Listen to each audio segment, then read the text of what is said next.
actualidad con rumbo a la veracidad, un noticioso trayecto que su huella dejará. Es el rumbo. A las 9:11 en el rumbo de la mañana, en el rumbo del país, sin interrupción. El patriota, don Rafael Fafa Tavera. Fafa, ¿tú sabes quién está oyéndote y oyéndonos? Dice que yo en tono precioso. ¡Wow! La jefa, Alma Bobadilla. Ay, doña Alma. Oye, eso es un sacrilegio. Yo lamento que doña Alba se degrade diciendo que este hombre canta bien. Miren, yo tengo una preocupación y lo he reiterado por la actualidad. Mi desafío es entender el presente y la perspectiva que el presente indica que están abiertas. Hay una corriente que está basada en su identidad con el pasado. Y eso hace entonces que la gente tenga los ojos puestos ayer y desconozca el momento actual en que está recordando. Por eso yo privilegio la actualidad. Pero es verdad que el pasado no es una guía, pero es una referencia. Y en ese orden, yo tengo el pasado como una referencia. Y para explicar mi comprensión de hoy del desafío que tiene la vida en el orden de una novedad creciente, de la tecnología desbordada, en el más alto nivel, yo quiero hacerle una referencia histórica para que ustedes puedan valorar el desafío de hoy. O para hacerme entender en lo que uno quiere decir. ¿Ustedes se imaginan lo que representó la aparición del ferrocarril aquí a finales del siglo XIX en el mundo? Acostumbrado a uno a la recua de caballo, pura y simple, o a las goletas que se movían por el viento. Colón vino aquí en goleta porque no tenía motores. Y de repente la aparición del ferrocarril creó una situación que obligó primero a los estados a organizar las pistas por donde podían aprovecharlo. Tuvo una profunda repercusión en la actualidad y condicionó el desarrollo y la visión del futuro de los pueblos. Un evento. Y usted se imagina lo que representó la aparición de la energía eléctrica en un país donde la cuava era un mecanismo casi sagrado y de repente aparece el hecho de que se podía generar la energía eléctrica. Y usted sabe lo que representó en esa época la integración de esa mecánica en el transporte marítimo, llevando a los barcos la noción de los motores con lo que se transformó el problema de la mesa. Es decir, siempre lo que ocurre en la actualidad proyecta una adecuación a lo que trae consigo el evento. Y yo les digo, ¿y usted se imagina lo que representó la aparición del automóvil como una base para transformar el transporte entre los pueblos? Yo imagino, Higüey era una referencia del catolicismo y habían caravanas de semanas enteras a pie hacia Higüey y la gente se llevaba consigo la comida, las mochilas para pararse en el camino. Y usted sabe lo que representó en este país, que aún en esas creencias religiosas hubo una transformación para asimilarla. E incluso en las propias iglesias de la época, la gente casi dormía en las iglesias en toda la etapa de la Navidad y de la época. Había un respeto inmenso por ellas. Ahí cuando esto apareció en el aire, aparecieron los aviones como base del transporte.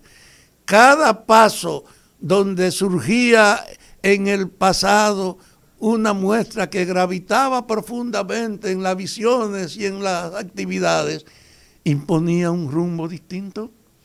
Ustedes saben hoy, y a eso quiero traerlo, el conjunto de demandas que tienen hoy el hecho de, insisto, no hay guerra fría, el mundo es un solo mercado, un solo mercado. Se crean comisiones ahora al margen de las cuestiones ideológicas, como ese bloque de Oriente con Japón y con China, teniendo 3.200 millones de seguidores. De que todo el área del poder que tenía Estados Unidos, justificado por el problema de la Guerra Fría, le dejó con una estructura militar extraordinaria y sin precedentes. de la Primera y la Segunda Guerra Mundial, participando ellos con los que triunfaron, sin sufrir en su país un solo daño. Y entonces heredó el desastre de las guerras como base para ellos consolidar su dominio, asistiendo a la recuperación de esos pueblos de Asia y de Europa. Y entonces universalizó su moneda. Todo eso pasó, pero ahora que el mundo está bajo un solo mercado, estableciendo áreas bajo su control, se ha reducido el poder del dólar. Ya no lo necesitan los emergentes que se agrupan en Asia, ni los necesita Rusia, ni los necesita Medio Oriente. Y los europeos tienen una moneda, que su papel es fortalecer su moneda. Y además de fortalecer su moneda, ellos quieren también fortalecer su unidad.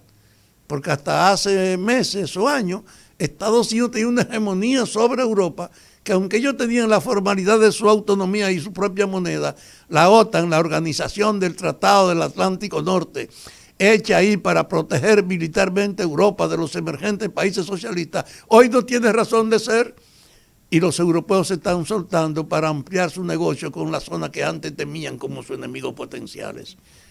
La repercusión de eso en nuestro país es inevitable, y yo creo que hay mucha gente que habla de la realidad de hoy por lo que pasaba ayer sin saber lo que está pasando ahora.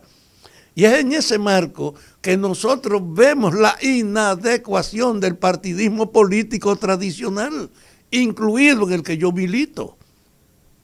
Porque el partido tiene que ser un resumen de la actualidad, de los compromisos, de las posibilidades y aprovechamiento del presente y un establecimiento de metas hacia el porvenir. ¿Y qué ocurre?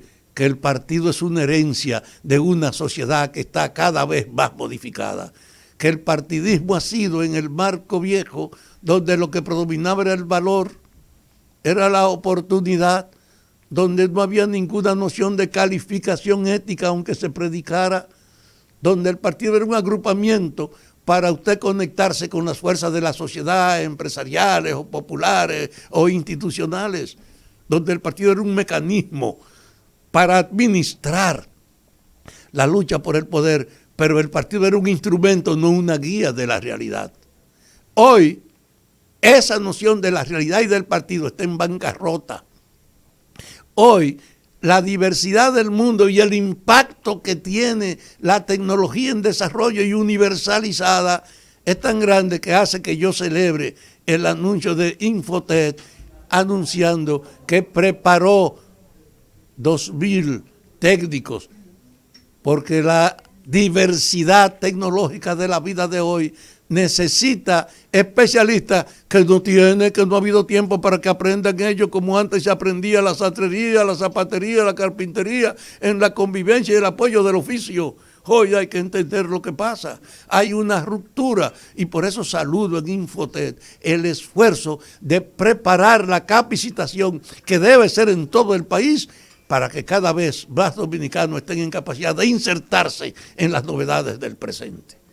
Los partidos políticos tienen que entender también esa exigencia que impone el cambio al propio partido, que no puede seguir desenvolviéndose por la tradición.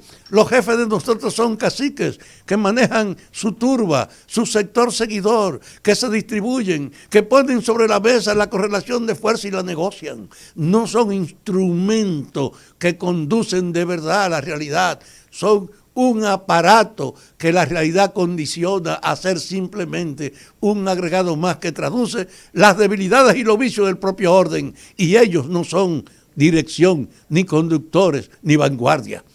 Hoy día hay una exigencia de fondo para el partidismo, que es entender el desarrollo tecnológico, que es entender lo que representa la comunicación, que es entender la adecuación que hay que producir en el país hacia las nuevas realidades, que es entender cómo la policía y la guardia no pueden seguir siendo lo que han sido hasta ahora, que son un instrumento fundamental del orden, que hay que desarrollar un esfuerzo de capacitación en sus filas, que hay que aprovechar todo el talento que está dentro de ella, no como antes, que podíamos dejarlo simplemente en el arraigo de la estupidez tradicional, distribuido el grueso fundamental de ello para acompañar a los rectores de la economía, para ser protector de los más beneficiados y en el fondo la masa de cada institución tener los inmensos padecimientos de un ingreso limitado que lo obligaba a usar su autoridad y su arma también para sobrevivir.